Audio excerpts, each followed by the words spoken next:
Welcome les amis, on se retrouve pour le Match of the Day édition NFL. Et donc ça y est, les cartes sont redistribuées, les 8 meilleures équipes de NFL vont s'affronter lors du Divisional Round. Mais avant d'avoir mes pronostics sur ces affrontements, rendons-nous le week-end dernier afin de débriefer le Wildcard Weekend. Et commençons donc directement au Texas Kansas City Chiefs contre Houston Texans. Et que dire sur ce match. Kyle Davis ouvre le score, Brian Hoyer se retrouve dans l'arène face à une défense qui a faim, 44% de passes réussites, 2 fumbles, 3 sacs, 4 interceptions et un J.J. Watt qui se blesse, ramène les espoirs donc d'Houston à néant. Derrière, Alex Smith récupère la balle dans le 4e quart-temps et vient porter l'estocade. Voilà, les Houston Texans qui vont rentrer chez eux. Malheureusement, je pense dans un très mauvais état mental, mais ça doit être très dur pour eux. Ils viennent tout simplement de se prendre une des pires raclées de la saison, 30-0. Que dire sur ce match? Franchement, c'est le genre de match qui est assez dur à débriefer, parce que c'est tout simplement une équipe qui a été très mauvaise sur ce match, en l'occurrence les Houston Texans. Donc Brian Hoyer était vraiment à l'ouest, je l'ai dit, 44% de passes réussites, 4 interceptions, 2 fumbles. Enfin, voilà, tout simplement, il était pas dans un bon jour et je pense qu'à partir de maintenant, on ne va plus lui laisser toucher de ballon. Enfin, voilà, je pense que c'est mieux pour lui parce qu'il serait capable de te tuer quelqu'un avec un ballon. Et dire qu'en 2016, les nombres de morts commencent à augmenter, donc on va se calmer, ne donnons plus de ballon à Brian Hoyer. Coup dur aussi, donc comme je l'ai dit, pour la blessure de J.J. Watt. Enfin voilà, là je pense que les Houston Texans viennent vraiment de prendre un coup de massue sur la tête. Mais je crois que jamais ils se prendront un nouveau coup de massue comme ça. Parce que là c'est vraiment très lourd à prendre. Surtout quand c'est en playoff. Quand on avait une équipe qui sur le papier pouvait rivaliser. Enfin voilà, là il vient de se passer quelque chose du côté de Houston. Et je pense que c'est très mauvais signe. Par contre, donc, du côté de Kansas City, on peut le dire sans faire de vilain jeu de mots, que Kansas City a agi comme des chefs. Voilà, tout simplement. Ils ont géré le match en défense, Alex Smith a fait le boulot en attaque, et ça paye. 30 points de marqué, déjà, c'est bon signe quand on arrive à marquer 30 points. Donc, contre la défense d'Houston, si en plus on s'en prend pas, voilà, c'est pas le match parfait. Il y a des choses à corriger et je pense qu'ils les corrigeront pour le prochain tour. Mais en tout cas, c'est bon signe. Voilà, je pense que j'ai pas à m'attarder plus sur ce match. C'est vraiment une grosse débandade du côté d'Houston. C'est dur à prendre. Mais il faut surtout, comprendre pourquoi on s'est pris cette débandade-là. Là, je pense que déjà, ça va être quelque chose qui va leur prendre quelques semaines. Parce que il y a vraiment plein de causes. Brian Hoyer qui était pas en forme. Bon, la ligne offensive qui avait quelque chose à changer parce que là c'était aussi une débandade. La défense qui s'est laissée submerger. Peut-être aussi le coup de massue pris dès le début du match sur le touchdown de Kyle Davis. Et voilà tout simplement comment passer à côté de son match. Voilà, donc justement les Kansas City affronteront les New England Patriots. Nous y reviendrons un peu plus tard dans l'émission. Ça sera pour le Divisional Round. Parlons maintenant de cette confrontation entre les Cincinnati Bengals et les Steelers. On peut dire que Pittsburgh gère le début du match, clairement, avec donc je crois que c'est 3 field goals de Boswell, un touchdown de Martavis Bryant, tout simplement spectaculaire.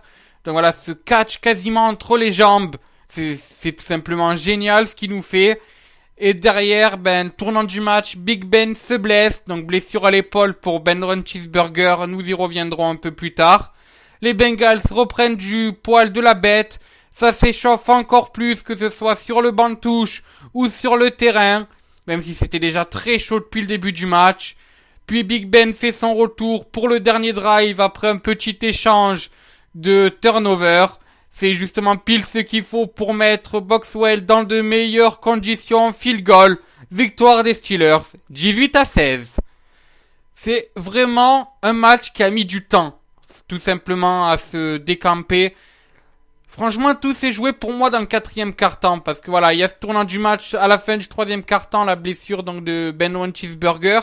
On pensait que les Steelers avaient gagné le match. Ils étaient à 15-0, il restait quasiment un quart-temps. Et pourtant, voilà, les Cincinnati Bengals reviennent et Jim McCarron fait un bon boulot dans le 4e quart-temps. Et donc, ils permettent de prendre l'avantage. Et puis, malheureusement, derrière, il y a cet échange de turnover qui est tout simplement fou.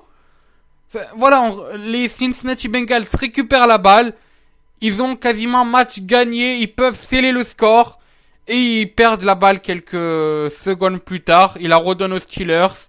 Et donc, voilà, c'est là que Big Ben fait son retour. Et qui place Boxwell dans des conditions qu'il faut. C'est dommage, franchement, pour les Bengals. Mais je pense en plus que c'est même pas ce qu'on retiendra du match. C'est ça le pire. C'est que ce qu'on va retenir du match, ça ne va pas être la qualité de jeu dans le 4e quart-temps, mais le manque de qualité de jeu dans les 3 premiers quart-temps.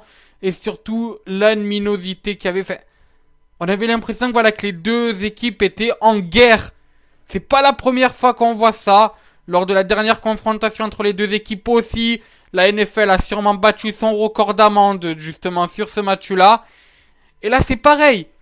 Enfin, on a eu les arbitres qui étaient présents au milieu du terrain durant l'échauffement pour éviter qu'il y ait des bagarres. C'est un truc de fou. Je crois qu'on a rarement, si ce n'est jamais vu ça en NFL. Des arbitres qui sont obligés de faire la loi dès l'échauffement. Après, le match a eu bien sûr des méchants plaquages. Des hits pas forcément respectables et respectés d'ailleurs. Puis voilà, il y a eu quelques mots échangés. Après, c'est vrai que des fois, voilà, qu'il y a des mots qui s'échangent, des petits hits comme ça qui sont pas très réglementaires. C'est le football. C'est pas, enfin, je dis pas que je considère que c'est normal. Je dis juste que c'est le football, qu'on en voit dans quasiment beaucoup de matchs. Mais là, on voit, voilà, c'était vraiment le cran au-dessus. Et d'ailleurs, ce qui illustre bien ça, c'est Burfict qui vient de prendre donc 3 matchs de suspension. Voilà, le joueur des Cincinnati Bengals a dépassé tout simplement la limite qu'on lui demandait tout simplement. Et il a été pénalisé. Mais je pense que ça doit pas être le seul à être pénalisé. Clairement, moi j'aurais pénalisé les deux équipes parce que c'est pas la première fois, c'est vraiment de la récidivisme qu'il y a du côté des deux équipes. Je sais pas, c'est très français le mot que je viens de prononcer, mais c'est pas grave. Voilà, ces deux équipes viennent de récidiver leur guerre qu'ils avaient déjà eue sur les matchs précédents. C'est pas beau à voir du tout, et c'est vraiment ça qu'on retient du match. C'est dommage tout simplement, parce que moi j'aurais aimé retenir de la belle qualité de jeu. Au final, je retiens un match haché, une guerre tout simplement entre deux équipes. Et voilà, enfin, le 4e quart-temps, il est vraiment occulté par ça, et c'est dommage. Parce qu'on a un très beau 4e quart-temps. Enfin voilà. Tout simplement, c'est dommage. Mais bon, voilà, victoire des Steelers. Mais par contre, gros coup dur pour eux. Vu que donc Antonio Brown s'est blessé, commotion cérébrale. Ben Roethlisberger s'est plein de l'épaule. Nous y reviendrons un peu plus tard. Vu que les Steelers, au prochain tour, se rendront du côté de Denver pour justement aller affronter les Broncos lors du Divisional Round. Voilà. Bien, même passons maintenant du côté de la NFC, où là aussi il y avait 2 matchs en wildcard. Le premier opposait les Seattle Seahawks aux Minnesota Vikings. Moins 20 degrés Celsius. Voilà à quoi peut peut-être se résumer le match. Moins 20 degrés Celsius. C'est tout simplement la température que montrait le thermomètre au début du match, donc à Minneapolis. Bon, pour vous donner un ordre d'idée, il est à environ 1h de l'après-midi là-bas. Moins 20 degrés. C'est fou! C'est fou! Je pense que même en France, moins 20 degrés, c'est une température qui est quasiment jamais atteinte, si ce n'est jamais. Et là, il atteigne comme ça en plein milieu de journée pour un match de NFL. Voilà, je peux vous dire que les deux équipes ont été des guerriers. Bon, déjà, faut être un guerrier pour arriver à jouer au foot US, mais alors là, pour arriver à jouer à moins 20 degrés, je vous l'avoue, moi, je ne serais jamais sorti de chez moi, même je serais resté collé à mon chauffage. Voilà. Sinon, bien, passons donc maintenant à ce qu'il y a eu durant le match. Un match avec très peu de points. Blair Walsh a vraiment marqué tous les points donc du début de match sur des field goals. Derrière, Russell Wilson, ou devrais-je plutôt dire Russell Winson, se réveille. Après un snap botché, il est arrivé à faire un big play qui amène un touchdown de Doug Baldwin. Justement, parlons de Doug Baldwin qui a fait vraiment de grosses réceptions sur ce match et qui a permis aux Seahawks de reprendre de la confiance. Derrière, Houshka ramène donc les Seattle Seahawks devant. Et là, le tournant du match. Alors qu'il reste à peine quelques secondes, Blair Walsh a le coup de pied donc de la victoire. Et il le loupe tout simplement. Un field goal de 27 yards qui a été loupé. Et qui coûte tout simplement le match aux Vikings. Alors débat, est-ce que Blair Walsh est 100% fautif ou non? Oui et non.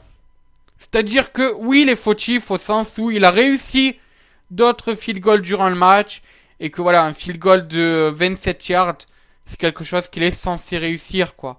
C'est presque une formalité pour lui. Je vous avoue, quand j'ai vu le match, quand j'ai vu qu'il y avait un field goal de 27 yards pour les Vikings, mais je me suis dit, ça y est, je peux éteindre la télé, les Vikings ont gagné le match. Bon, vu qu'il restait quelques secondes, je n'ai pas éteint ma télé, j'ai regardé la fin du match. Et là, le coup de pied qui est loupé. C'est fou! C'est fou de voir un kicker comme Blair Walsh louper tout simplement un coup de pied comme ça. C'est bête, je comprends pas. Je comprends pas ce qui lui est arrivé. 27 yards, ça devait être une formalité comme je l'ai dit. C'est dommage, donc c'est pour ça qu'on peut dire qu'il est fautif.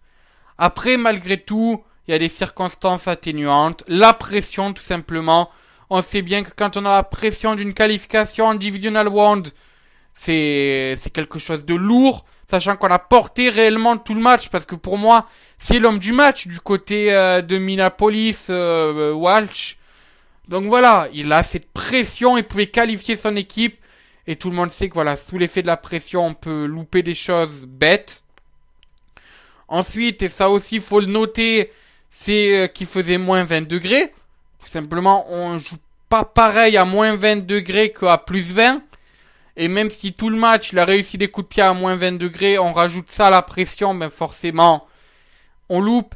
Et puis surtout, alors là, cette petite polémique comme quoi le ballon était mal placé, donc parce que la ficelle était vers le kicker, alors que normalement la ficelle doit être sur le côté. Alors oui, son holder tient mal le ballon, c'est vrai. Mais est-ce qu'on peut quand même le mettre toute la faute sur l'holder? Je ne sais pas. En tout cas, voilà, c'est dommage clairement pour les Vikings qui avaient l'opportunité de se qualifier. Parce que clairement, sur les 3 premiers quarts-temps, les Seattle Seahawks étaient prenables. Il y avait une bonne défense, mais ils étaient prenables en attaque. Et d'ailleurs, ils ont failli être pris, donc voilà. Je vais pas m'attarder sur ce match. En tout cas, je souhaite du courage à Blair Walsh pour se remettre donc de cette fin de match tragique. J'ai pas d'amitié, mais j'ai pas non plus d'énervement envers ce joueur. C'est un joueur que je respecte comme tous les joueurs de football américain. Donc voilà, tout simplement, il mérite pas qu'on lui tombe dessus pour un coup de pied loupé. Il a fait son boulot, il est pas réussi à réussir, mais ma phrase est logique, excusez-moi, donc. Il a pas réussi, à transformer ce coup de pied, c'est tout simplement dommage. Mais voilà, il mérite pas qu'on lui tombe dessus, tout simplement, parce que je pense qu'il est pas 100% fautif. Voilà. Je pense qu'il n'y a rien d'autre à dire sur ce match, si ce n'est que les Seattle Seahawks se déplaceront du côté de la Caroline du Nord pour affronter les Panthers. Match à suivre, nous y reviendrons un peu plus tard. Dernier match maintenant donc de cette wildcard qui opposait les Green Bay Packers aux Washington Redskins. On a franchement cru que Kurt Cousins allait qualifier les Redskins. Tout simplement, le début du match était bon pour les Redskins. Quelques erreurs malgré tout à l'illustration donc de Deshaun Jackson qui réfléchit pas et qui au lieu de se concentrer sur le ballon se concentre sur son pied. Résultat, pas de touchdown. Derrière, les Redskins reculent, ils mettent qu'un field goal. Donc là où ils pouvaient mener de 9 points, voire plus s'il faut tenter un 2 points conversion, ils mènent que de 5 points. Et après, derrière, tout simplement, ils prennent 27 points sans réponse. Aaron Rodgers se réveille et même réveille toute son équipe tout simplement. Derrière, les Washington Redskins montrent un meilleur visage, mais c'est pas assez. Score final 35-18 pour les Packers. Est-ce que les Packers vont nous faire la saison à 3 matchs? C'est une question que je me pose tout simplement en voyant ce match. Parce que Aaron Rodgers l'avait dit. J'avoue que j'y avais pas cru. nous serons présents quand les matchs comptent. Voilà, le match a compté, Aaron Rodgers était présent. C'est fou! Toute la saison régulière, les Packers m'ont déçu. Ils ont été en dessous de ce qu'on attendait d'eux. Ils sont qualifiés de justesse. Ils m'ont déçu. Et au final, là, ça y est, ils se réveillent. C'est fou! C'est fou! Et ils peuvent en plus faire la saison à 3 matchs. C'est-à-dire gagner et vraiment bien jouer que sur les matchs de post-saison. Franchement, c'est un pari qu'ils prennent. S'ils réussissent le pari, bravo. Mais alors ça sera un hold-up, sincèrement. Un hold-up. Parce qu'ils méritent pas au vu de leur saison d'aller loin en playoff. Donc voilà, affaire à suivre. En tout cas, les Green Bay Packers affronteront les Arizona Cardinals. J'y reviendrai donc un tout petit peu plus tard dans l'émission. Mais en tout cas, ça va être une très belle confrontation, je pense, entre ces deux équipes. Et c'est là vraiment qu'on va voir si Aaron Rodgers peut être présent quand les matchs comptent. Je vous expliquerai pourquoi. Voilà, sinon pour les Redskins, on a bien aimé leur saison parce que clairement on les annonçait pas en playoff. Après donc cette affaire notamment avec Robert Griffin III qui se proclamait meilleur quarterback de la ligue en pré-saison, qui au final se blesse. On n'attendait pas de Kirk Cousins d'être à un niveau pareil. Au final, il répond présent. Donc, les Redskins ont surpris. Mais bon, après, c'était logique. Je pense qu'on les voyait pas aller plus loin. Moi, ça m'aurait étonné qu'ils se qualifient. Après, on n'était pas à l'abri d'une surprise. Et même en début de match, j'ai vraiment cru qu'ils allaient se qualifier. Mais bon, voilà. Les choses sont remises en ordre, tout simplement. Et les mauvaises surprises se sont effacées. Voilà. Bien, maintenant, interrogeons-nous sur ce qui va se passer du côté du Divisional Round. 4 matchs au programme, c'est un peu les quarts de finale de cette NFL tout simplement. Voilà, les 8 meilleures équipes se retrouvent. Kansas City, Nouvelle-Angleterre, Steelers, Broncos, Green Bay, Cardinals, Panthers et Seahawks. Voilà les équipes qui seront présentes. Et donc lesquelles vont se qualifier tout simplement pour la finale donc de leur division. C'est ce que nous allons voir, la finale de leur conférence, plutôt. Excusez-moi. Bien, interrogeons-nous sur le premier match qui aura lieu. Kansas City se déplacera à Foxborough pour affronter la Nouvelle-Angleterre. C'est vraiment un match intéressant pour moi sur le papier. C'est un match qui, n'importe quand dans la saison, aurait pu réserver son lot de surprises. Et alors là, maintenant, encore plus en playoff, tout simplement. Mais tout est sujet à surprise dans ce match. Excusez-moi. Vu qu'on a donc deux équipes qui sont déjà affrontées à de nombreuses reprises ces dernières saisons. Et à chaque fois, ça a été des matchs serrés, des matchs où Kansas City, a failli faire chuter les Patriots.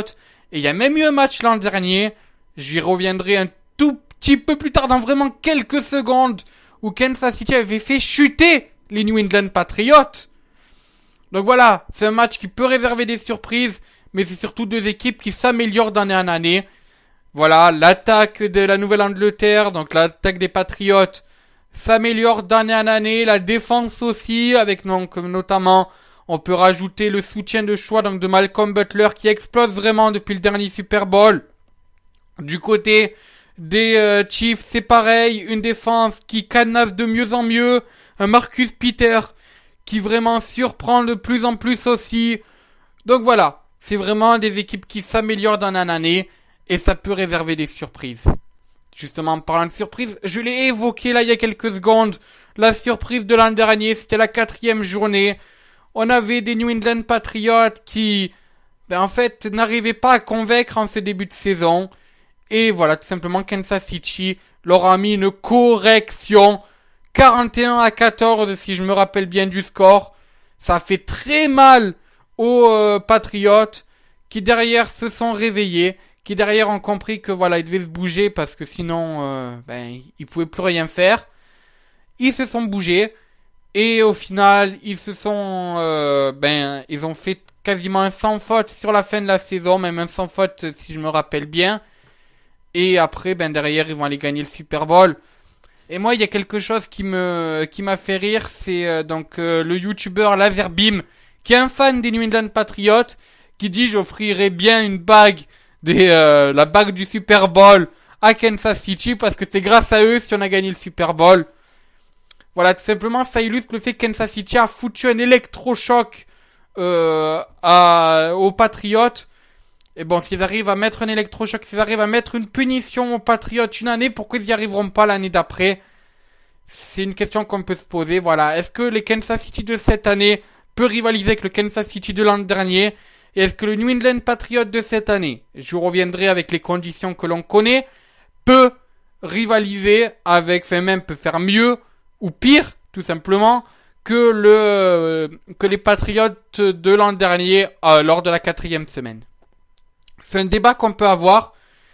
Et c'est pour ça que je dis que le match peut réserver des surprises. Parce que pour moi, voilà, même si Kansas City s'est rarement imposé à Foxborough, on sait jamais, voilà, il peut toujours avoir de grosses surprises. Et on n'est pas à l'abri, surtout en playoff. Surtout en playoff, c'est vraiment des matchs élimination directe. Tout peut se passer. C'est un match vraiment qui va être très très dur à pronostiquer.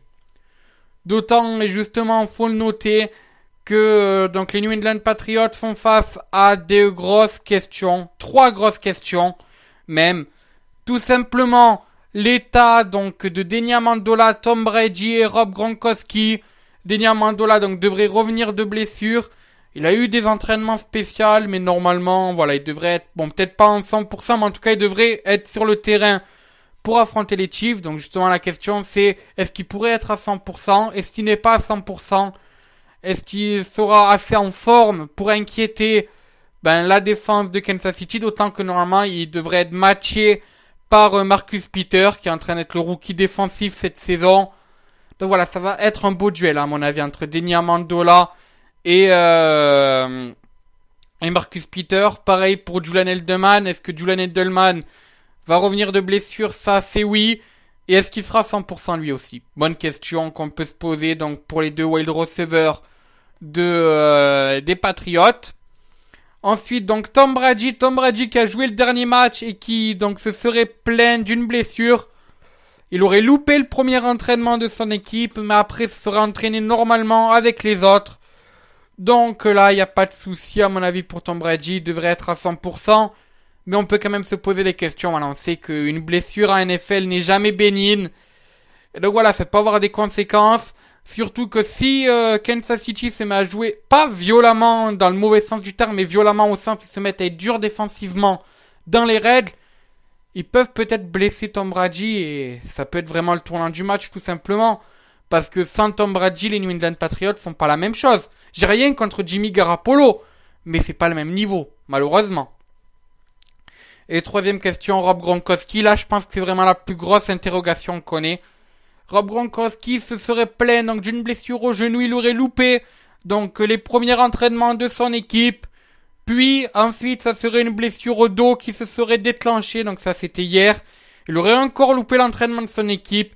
Son état de santé n'a pas encore, est questionnable tout simplement. Donc pour ce match, va-t-il jouer? C'est vraiment la grosse interrogation.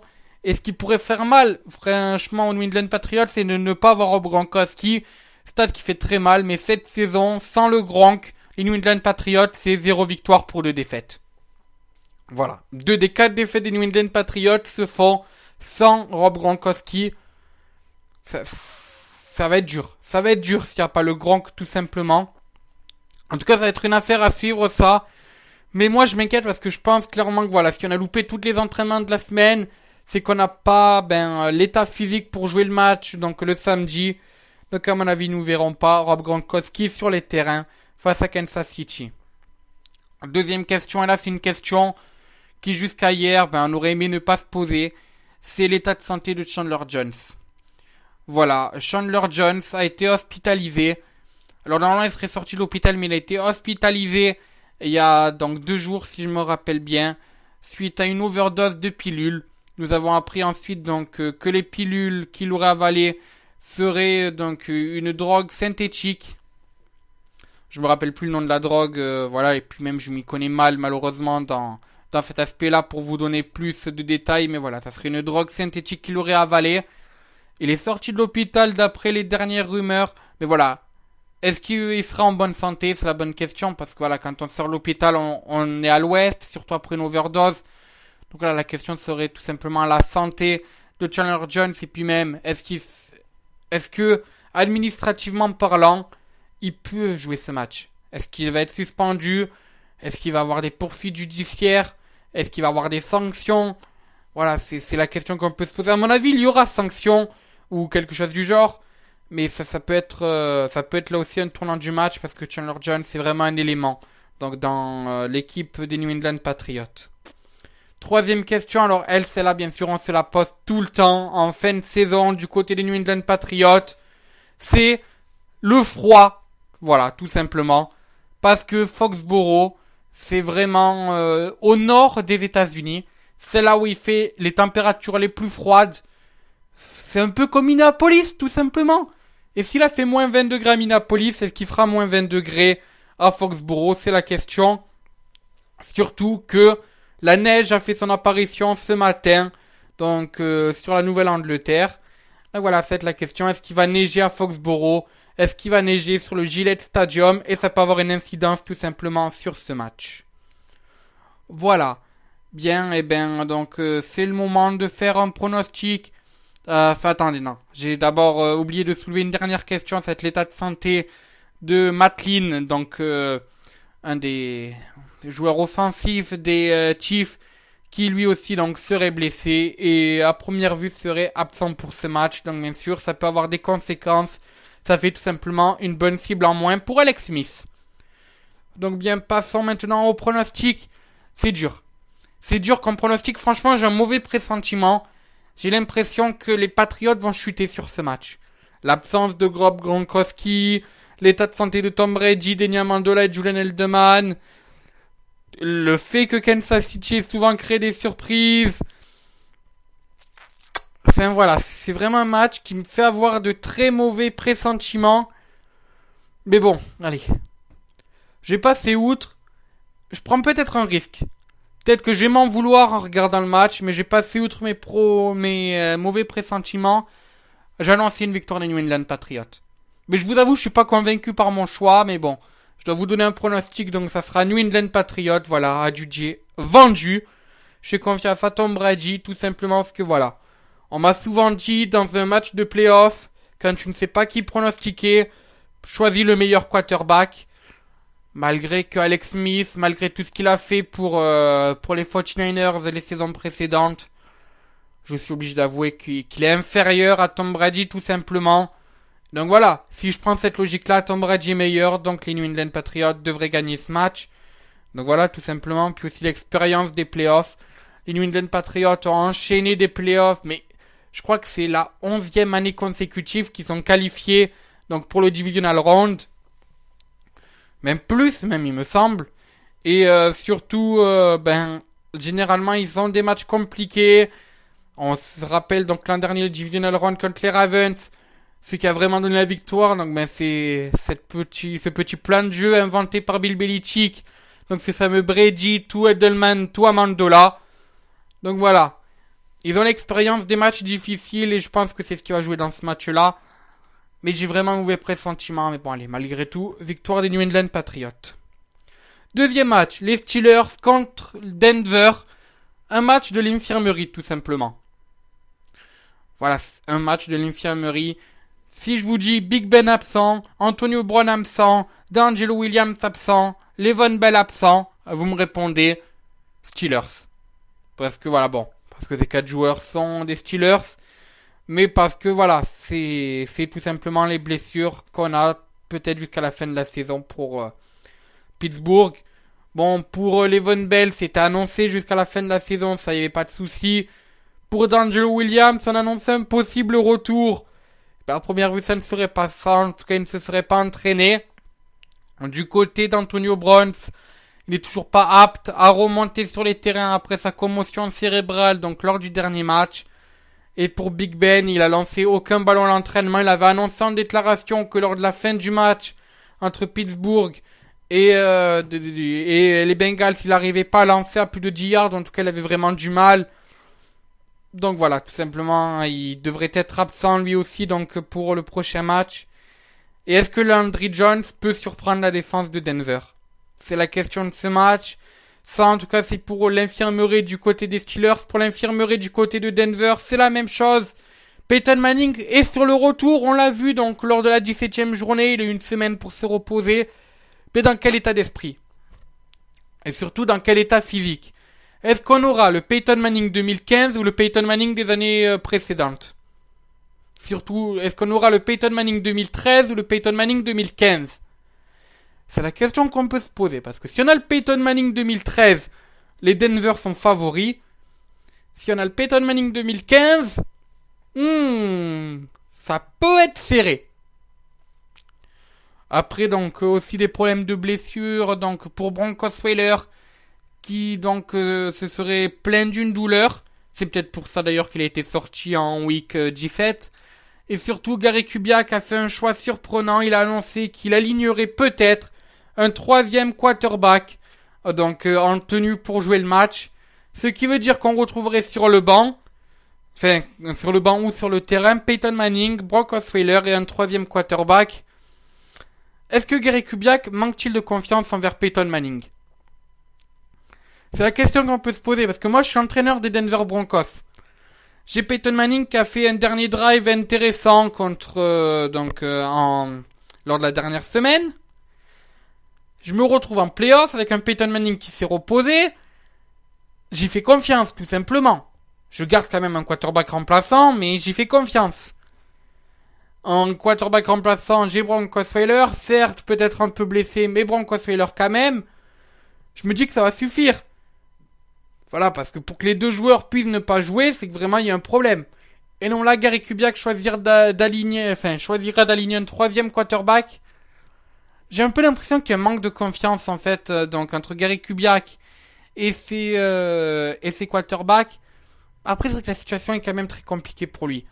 Il est dans une situation où si Peyton Manning gagne le match, on lui fait l'éloge en disant qu'il a fait un bon choix de faire rentrer Peyton Manning. Si les Broncos perdent le match, on lui sautera dessus en disant que voilà, il aurait dû mettre Brock Osweiler. Donc c'est vrai qu'au final, il tient Brock Osweiler donc en tant que remplaçant, bon ça c'était logique. Donc voilà, il y a quand même cette hésitation qu'on peut comprendre. Après je pense que derrière, voilà, il veut jouer la sûreté à mon avis. Il va peut-être tenter un truc du genre, il va tester Peyton Manning sur les premiers drives. Si Peyton Manning est mauvais, il le sort, il fait rentrer Brock Osweiler.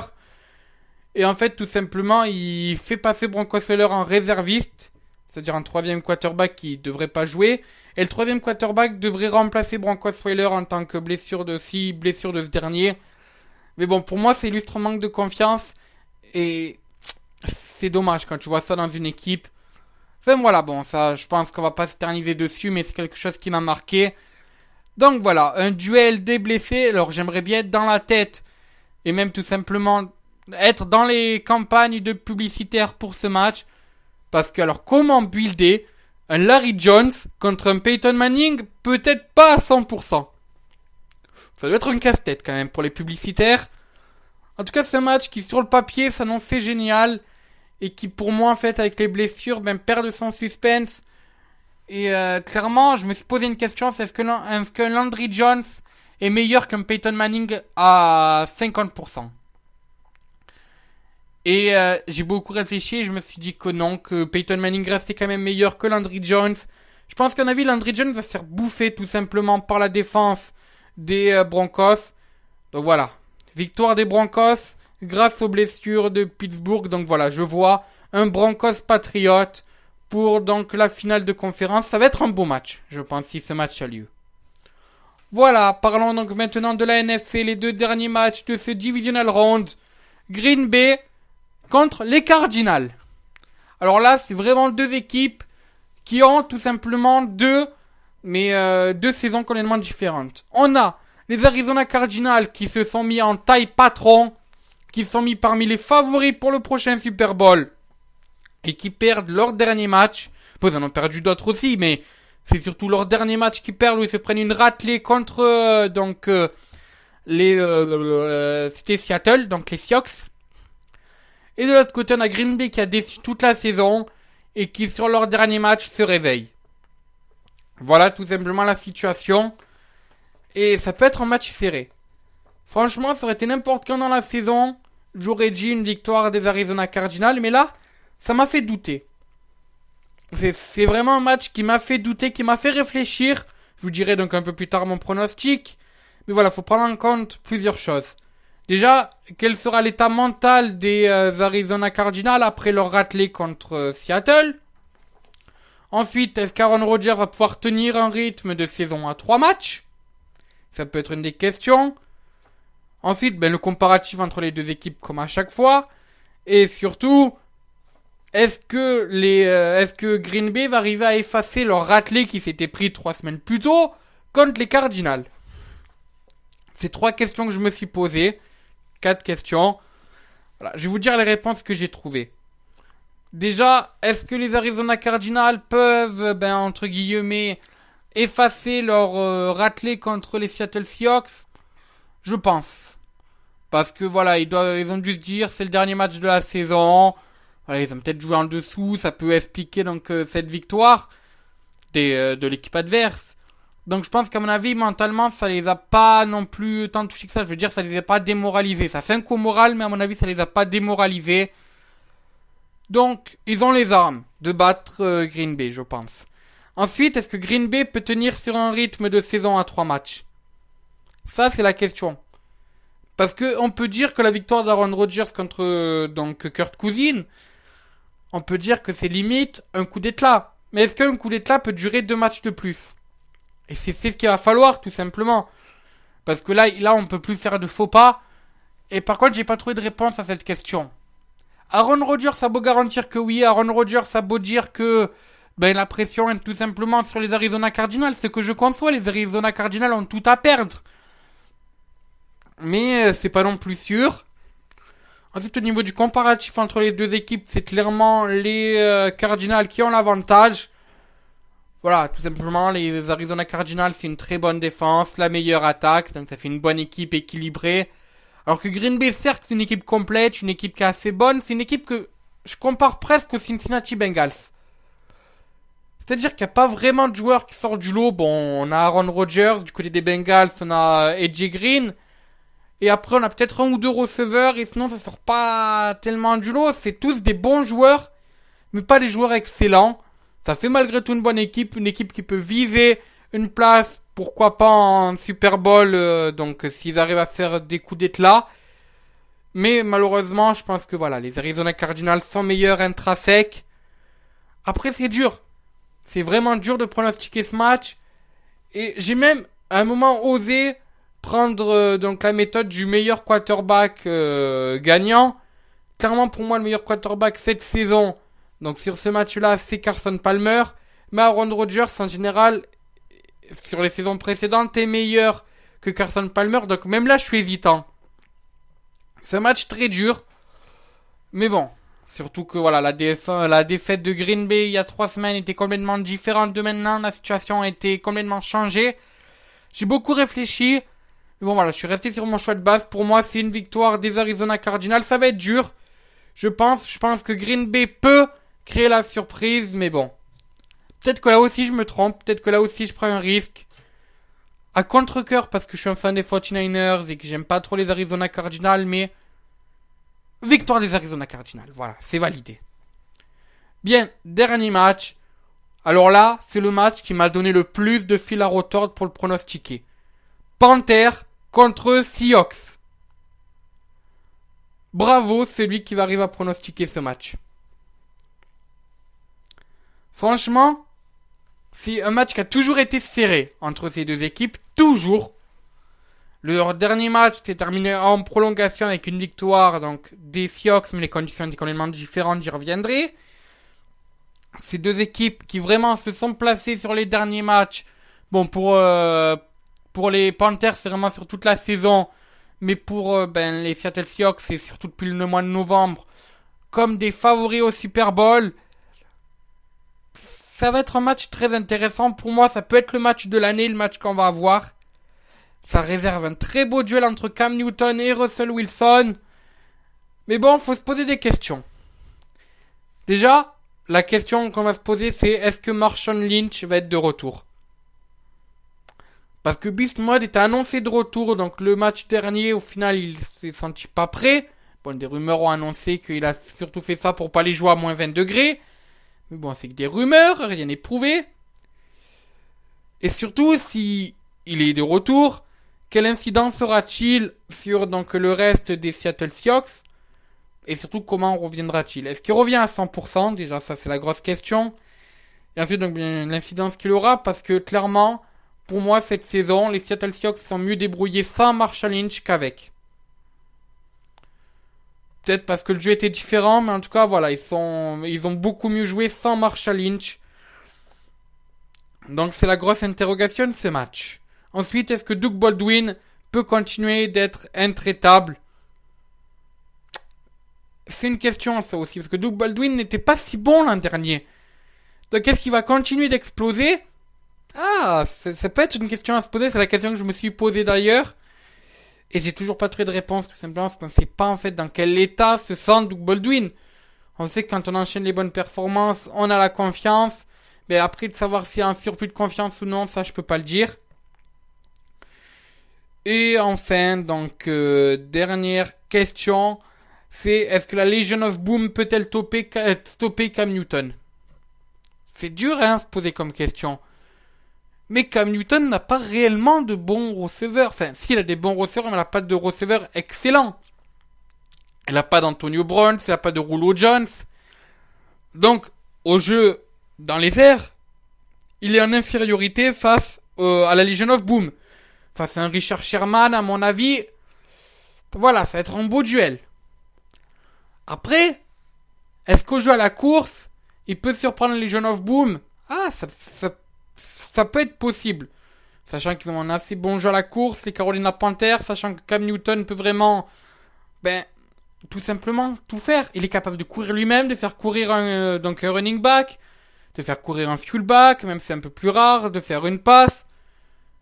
Voilà, Cam Newton est capable de tout faire, et quand Cam Newton a la balle, c'est un danger. C'est pas le genre de quarterback, quand il a la balle, on se dit, lui, je sais qu'il va faire ça. Et les 3 quarts du temps, c'est ce qui se passe. Non, Cam Newton est capable de tout faire, et il peut tout faire. Ça va être un beau duel, en tout cas, entre ces deux équipes. J'avoue que j'hésite, franchement, parce que pour moi, les deux équipes ont tout simplement, des chances de s'imposer. On a d'un côté Cam Newton qui se place en tant qu'MVP, qui est vraiment amené par une bonne équipe, qui a la confiance, et la seule chose qui leur manque, c'est peut-être simplement d'aller au Super Bowl. Mais malheureusement, ce qui pourrait faire leur perte, c'est pas une mauvaise foi, mais en tout cas le fait qu'ils aient mal pris en fait leur défaite, donc qu'ils ont eu en fin de saison. Donc voilà, s'ils arrivent s'ils vivent mal la défaite, ça peut tout simplement les pousser en fait à faire des erreurs, à trop vouloir gagner tout simplement. Et puis de l'autre côté, on a tout simplement les Seahawks. Les Seahawks se sont réveillés depuis le mois de novembre, mais ont été décevants en début de saison. Russell Wilson, s'il aurait joué comme ça toute la saison, se serait placé en tant qu'MVP. Doug Baldwin joue très bien. La Legion of Boom s'est réveillée.